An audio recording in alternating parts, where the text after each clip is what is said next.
అక్కడ తీసుకునే నిర్ణయాల్లో ఏమన్నా రాంగ్ ఉన్నాయనుకోండి, నేను లేను, నాకు తెలియదు, నేను బయటకు వచ్చానని చెప్పడానికి. అది అడ్మినిస్ట్రేషన్ మీద గ్రిప్ ఉంటాయి కదా ఆయనకి.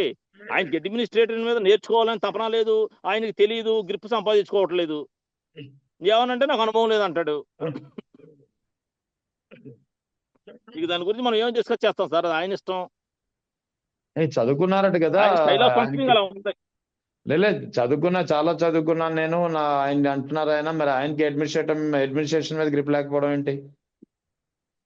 మరి ఆయన ఏం చదువుకున్నాడో మాకైతే ఖచ్చితంగా తెలియదు సార్. మరి ఉమ్, ఆయన ఏం చదివాడో మాకైతే ఖచ్చితంగా తెలియదు. దాని గురించి మేము ఏం ఉమ్, చెప్తాం? ఆయన చాలా పెద్ద చదివే చదివి ఉండొచ్చు, ఉమ్, మేధావర్గానికి చెందిన వ్యక్తి అయ్యి ఉండొచ్చు.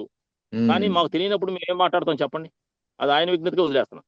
తర్వాత ఈ రాష్ట్రంలో మెగా డిఎస్సి, దగా డిఎస్సి, మెగా డిఎస్సిలో పెద్ద ఎత్తున అవకతవకలు జరిగాయని అటు బాధిత అభ్యర్థులు నిరసిస్తున్నారు, ఆందోళన బాట చేపట్టారు. ఇటు వైఎస్ఆర్ కాంగ్రెస్ పార్టీ కూడా దీనిపై క్యాంపెయినింగ్ నిర్వహిస్తోంది.